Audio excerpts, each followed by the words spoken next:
विघ्नहर्ता श्री गणेश, श्री गणेश, श्री गणेश।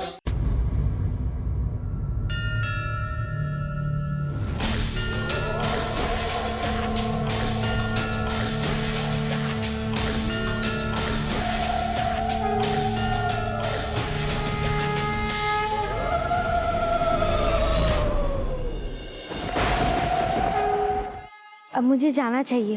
पिताजी के उठने से पहले मैं मंदिर होकर घर लौट जाऊंगी।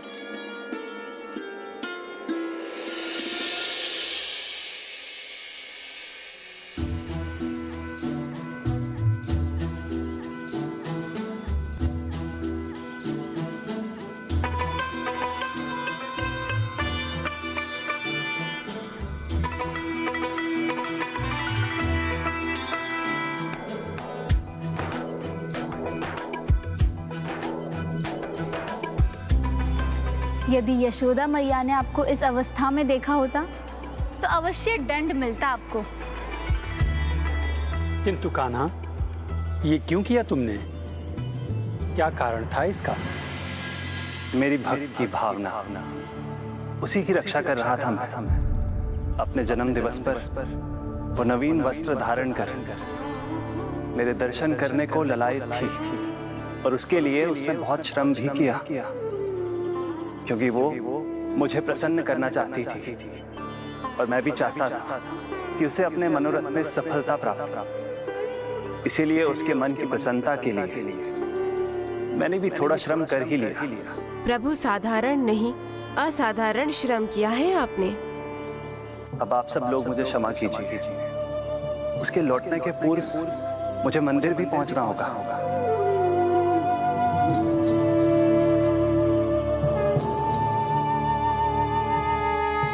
भक्त और भगवान दोनों ही अनोखे हैं। हाँ भैया, सत्य कहा आपने। वो वास्तव में अनोखी है, और आज जब वो मंदिर आएगी तो आप सभी को ज्ञात हो जाएगा।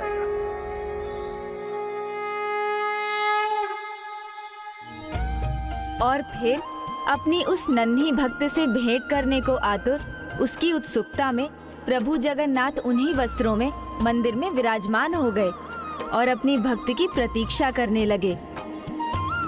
प्रभु जगन्नाथ जी की, प्रभु जगन्नाथ जी की, प्रभु जगन्नाथ जी की।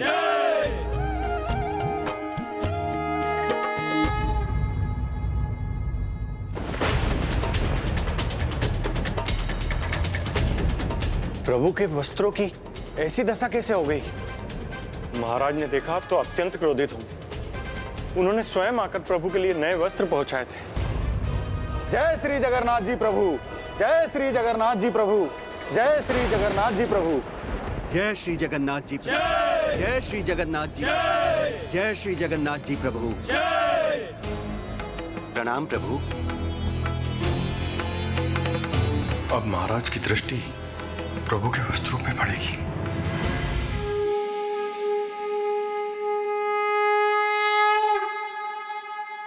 देखिए प्रभु, मैंने वचन दिया था ना, नए वस्त्रों में आऊंगी यहाँ, तो मैंने अपना वचन निभा दिया। देखिए ना।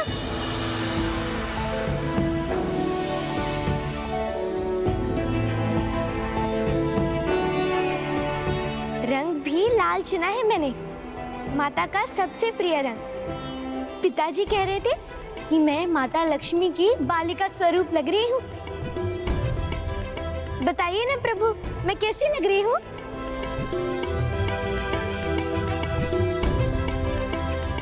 ओह, तो आप चिंता कर रहे हैं कि मैं आपके लिए कुछ लाई भी हूँ या नहीं। आपसे मिलने जो आ रही थी, वो भी अपने जन्मदिन पर, तो खाली हाथ कैसे आती? इसलिए तो मैं आपके लिए उपहार लेकर आई हूँ।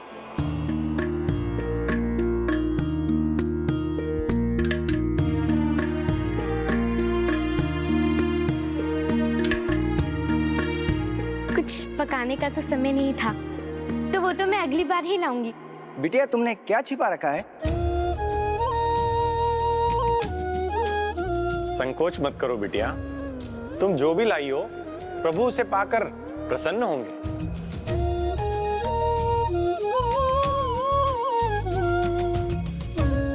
ये मुकुट मैंने अपने हाथों से बनाया है। किंतु पता नहीं प्रभु की प्रतिमा पर आएंगे भी या नहीं।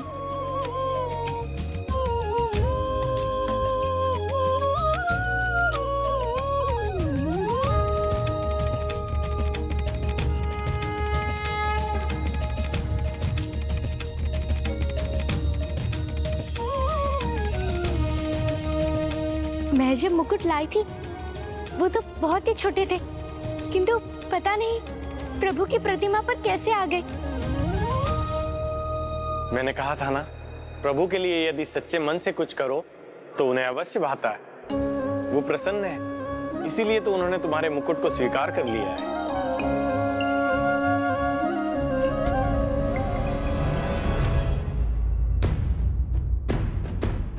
पुजारी जी, मैंने प्रभु जगन्नाथ जी को प्रसन्न करने के लिए नई साड़ी पहनी है, तो उन्होंने ऐसे मैले और फटे हुए वस्त्र क्यों धारण कर रखे हैं?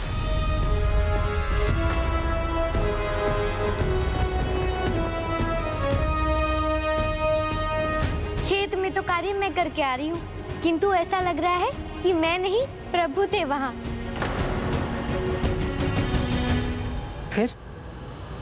फिर क्या हुआ? अब ये सब होने का क्या कारण था गजानन? जो सत्य है उसे स्मरण कीजिए। संसार में जो होता है वो प्रभु की इच्छा से ही होता है, प्रभु श्री जगन्नाथ जी की लीला के अनुसार ही होता है। किंतु इसमें प्रभु की भला क्या लीला हो सकती थी गजानन? ईश्वर की लीला का एक ही अर्थ होता है, भक्तों का कल्याण। इसलिए अब जो पुरी में हुआ था उससे भी भक्तों के कल्याण का ही द्वार खुला। इतने भव्य से मंदिर में जगत के नाथ श्री जगन्नाथ जी इतने फटे और मैले वस्त्रों में, प्रभु क्या आपका कोई ध्यान रखने वाला नहीं?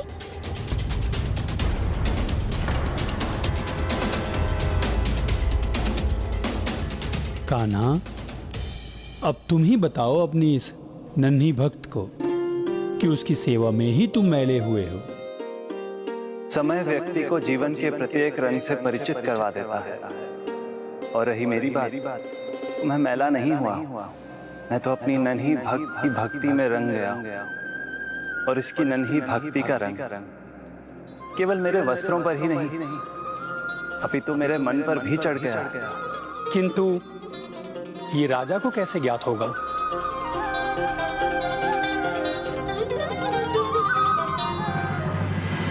बड़ा दुष्ट है ये पुजारी।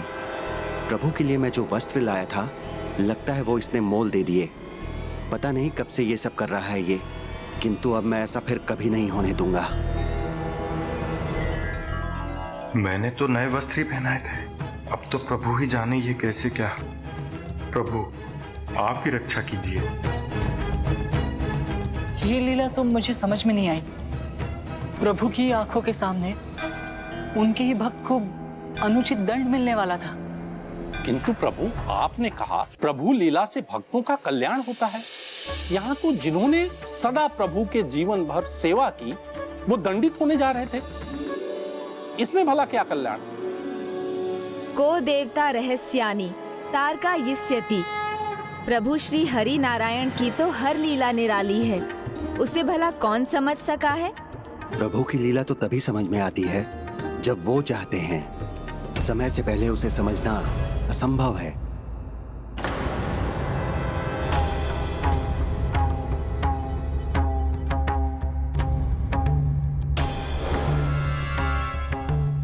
आप क्रोध और चिंता मत कीजिए, मैं हूं ना, मैं ही अपने प्रभु के लिए अगली बार नए वस्त्र लेकर आऊंगी।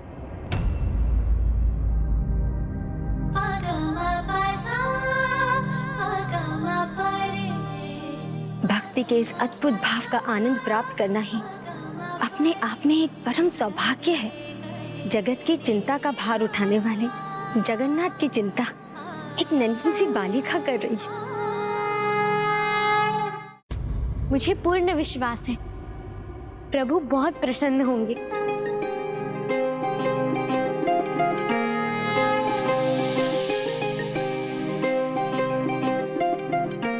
चिंता ना करें प्रभु, आपके लिए तो नए वस्त्र लूंगी ही। आपके दाव और आपकी बहन देवी सुभद्रा के लिए भी लेकर आऊंगी। और इन्हें कैसे दुखी करूंगी? इनकी प्रसन्नता में भी तो आपकी प्रसन्नता है ना प्रभु। आप बस निश्चिंत रहिए, मैं सब देख लूंगी। तुम उसके लिए, उसकी प्रसन्नता के लिए इतने चिंतित क्यों थे कान्हा? ये अब समझ में आया है मुझे। ये नन्ही भक्त बस तुम्हारी नहीं बल्कि हमारी प्रसन्नता का भी विचार कर रही है। ऐसी सरल हृदया भक्त, ऐसी निर्मल निर्दोष भक्ति अद्भुत है। अन्यथा भक्त अपनी चिंता भगवान के ऊपर ही थोप देते हैं और ये अनूठी भक्त भगवान की चिंता अपने ही ऊपर ले रही है। प्रभु, आप ये भी चिंता कर रहे होंगे ना कि मैं आप तीनों के लिए नए वस्त्र कहाँ से लेकर आऊंगी, है ना? इसलिए मैंने पहले से योजना बना रखी है। मैं बुनकर काका के यहाँ दुगना कार्य करूंगी। वो बुनबुन करेंगे, करते ही हैं, किंतु मैं जो कहूंगी वो स्वयं को करने से रोक नहीं पाएंगे। मैं खूब परिश्रम करूंगी और उनके यहाँ से सबसे अच्छे वस्त्र बुनवा कर लाऊंगी। बिटिया,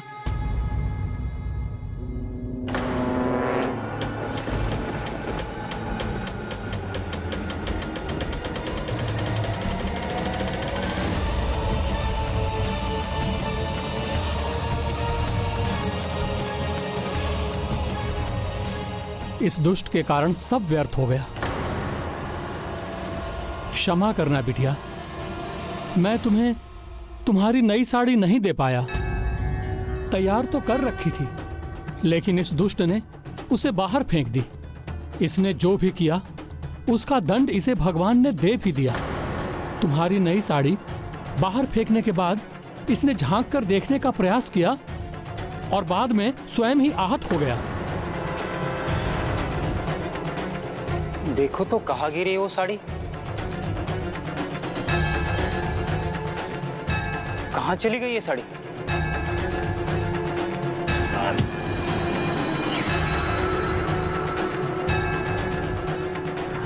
और देखो, इसे चोट भी लगी है। इसने जिस जिह्वा से तुम्हें भला बुरा कहा उसे अपने ही दांतों से भींच लिया और अब ये 2-3 दिन ठीक से बोल भी नहीं पाएगा। क्षमा करना बिटिया, अब तुम्हारी वो नई साड़ी खो गई है। बुनकर काका, आप भूल गए क्या? मैंने तो साड़ी पहनी है, देखिए ना।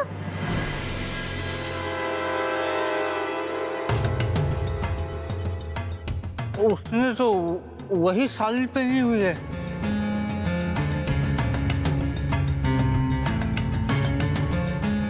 हाँ, ये तो वही साड़ी है, किंतु ये तुम्हारे पास कैसे पहुंची? ओहो, लगता है आपको भी स्मरण शक्ति की औषधि देनी पड़ेगी।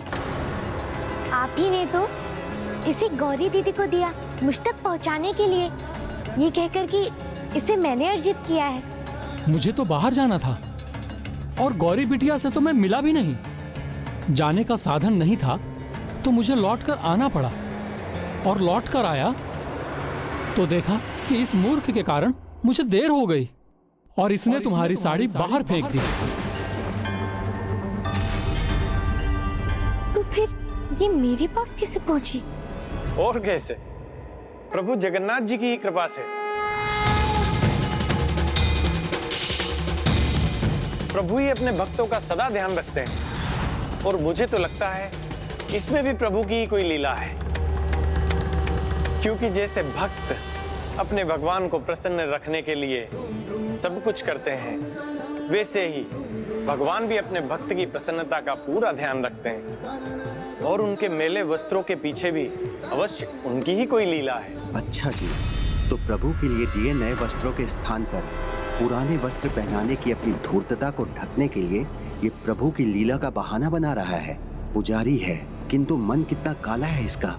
अर्थात मेरा वस्त्र वहां से उठाकर गौरी दीदी को देने वाले स्वयं प्रभु जगन्नाथ जी हैं। तो आप ही बताइए प्रभु, वो आप ही थे ना जिन्होंने मेरी साड़ी गौरी दीदी तक पहुंचाई?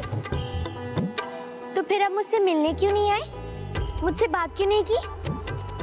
आपको इस नन्ही से बेला से बात करना अच्छा नहीं लगता क्या? बोलिए बोलिए।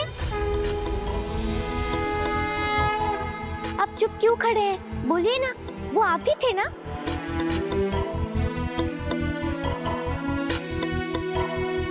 मैं समझ सकती हूँ प्रभु, आप उससे बात करने को कितना लालायित है, किंतु मर्यादा का पालन करना तो संसार आपसे ही सीखता है। बोलिए ना प्रभु, उत्तर दीजिए ना। मेरी सहायता कर सकते हैं, किंतु मेरे सामने आकर मुझसे बात क्यों नहीं कर सकते?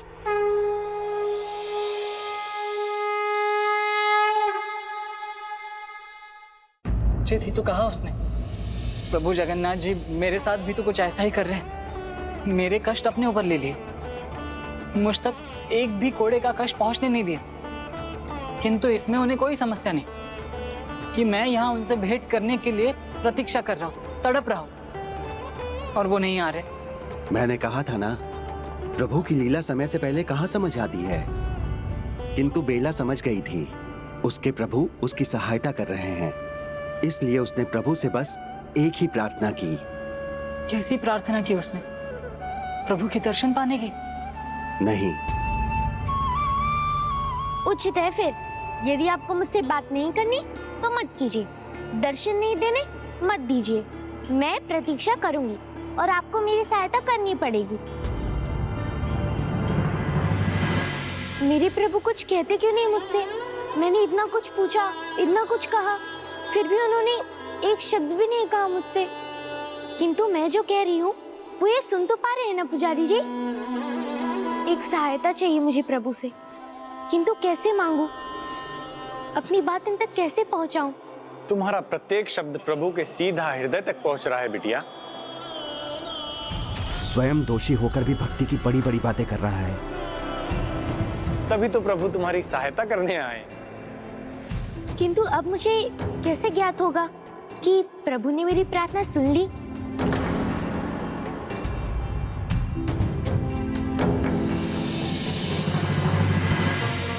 ये लो बिटिया, इन वैजंती पुष्पों को प्रभु के चरणों में चढ़ाकर मांग लो तुम्हें जो मांगना है। विश्वास रखो, प्रभु तुमसे अवश्य प्रसन्न होंगे। तो क्या महाराज, प्रभु को ये पुष्प बहुत भाते हैं? हाँ बिटिया, महाराज सही कह रहे हैं। प्रभु को पुष्प प्राप्त कर आनंद मिलता है, और वैजंती पुष्प तो उन्हें विशेष रूप से भाते हैं। यदि मुझे पहले से पता होता तो खेत से इतनी सारी सब्जियां नहीं लाती, अपनी नई साड़ी के लिए इतना प्रयास नहीं करती। हे प्रभु, मेरी एक छोटी सी इच्छा पूरी कर दीजिए। मेरे अस्वस्थ पिता को स्वस्थ कर दीजिए। नए वस्त्रों के लिए धन बचाते रहे, अपना ध्यान नहीं रखा, औषधि नहीं ली। अब तो आप ही उन्हें स्वस्थ करते हैं प्रभु, कृपा कर उन्हें स्वस्थ कर दीजिए।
चिंता ना करो पुत्री, ये चिन्ह रहेगा नहीं, धुलकर स्वच्छ हो जाएगा। और फिर वस्त्र कितना भी नया क्यों ना, धूल मिट्टी तो उसमें लग ही जाती है। धूल मिट्टी?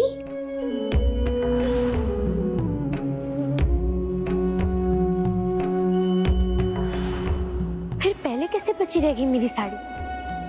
उस पर धूल मिट्टी क्यों नहीं लगी? यहाँ आने से पहले मैं अपने खेत पर थी, वहां तो चारों ओर कीचड़ ही कीचड़ था। वहां क्यों कुछ नहीं हुआ?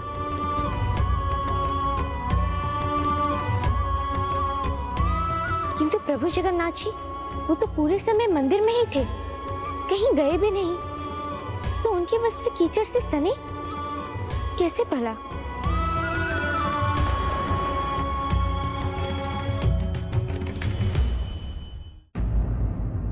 ओ, लगता है प्रभु मेरी सहायता के लिए वहां आए थे, मुझे कीचड़ और कांटों से बचाने। इसी कारण उन्हें अपने वस्त्रों का ध्यान ही नहीं रहा होगा। अब समझी मैं, वायु प्रवाह नहीं या किसी और कारण से नहीं, मेरे वस्त्र के बचने के पीछे तो आप ही हैं प्रभु। मुझे पूर्ण विश्वास हो गया है, हो ना हो ये मिट्टी प्रभु के वस्त्रों में हमारे खेत से ही आई है। अपने वस्त्रों पर मिट्टी लगने की चिंता किए बिना उन्होंने मेरे वस्त्र को बचाया। असंभव, ये कैसे हो सकता है? असंभव को भी संभव बना देते हैं प्रभु। तुमने उचित कहा बिटिया, यही हुआ होगा।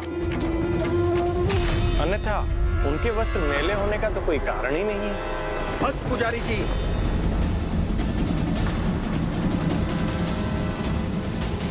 बहुत सुन चुका आपका अनर्गल प्रलाप में। अपने प्राण बचाने के लिए इस बालिका को मिथ्या ज्ञान दिए जा रहे हैं, कुछ भी इसके मन में भरे जा रहे हैं आप। नहीं महाराज, ऐसा नहीं है। इस सत्य पर विश्वास करना कदाचित कठिन है, किंतु प्रभु की कृपा तो उनकी इच्छा में ही बंधी है। अच्छा, तो ये सब प्रभु की इच्छा से ही हो रहा है। उनका मन हुआ इस बालिका के खेत में जाएं, तो वहां पहुंचकर उन्होंने अपने वस्त्र मैले कर लिए। उनका मन हुआ इस बालिका के वस्त्र बचाने का, और वो वहां पहुंचकर इसके वस्त्र बचाने के लिए अपने वस्त्र फड़वा लिए। यही कहना चाहते हैं? होने को तो कुछ भी हो सकता है महाराज। भगवान अपने भक्त के लिए। बहुत सुन चुका मैं। अपने अपराध को छिपाने के लिए आपने सभी सीमाएं पार कर दी हैं। मंदिर में, वो भी प्रभु के सामने झूठ बोलकर, इस नन्ही बालिका के विश्वास को आपने अपना ही ढाल बना लिया। लज्जा आनी चाहिए आपको। आपने जो किया है उसका दंड अवश्य मिलेगा आपको।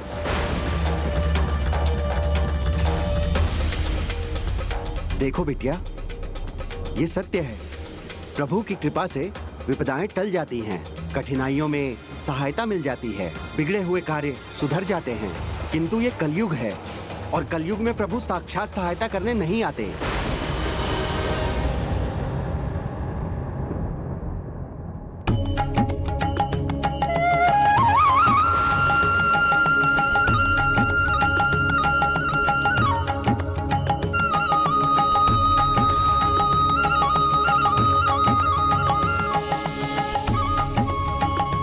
करना, तो मुझसे गलती से टूट गए।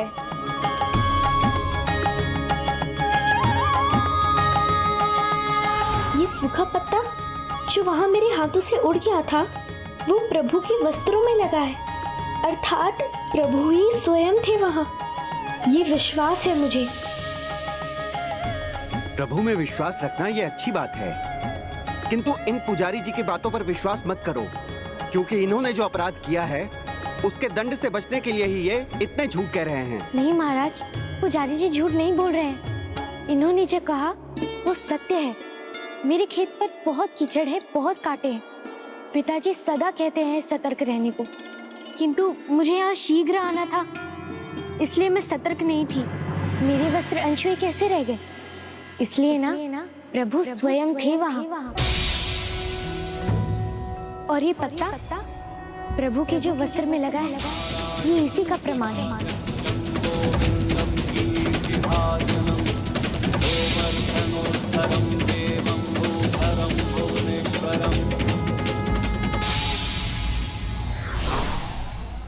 परिस्थिति कैसी भी हो, व्यक्ति को अपनी आस्था पर विश्वास बनाए रखना चाहिए।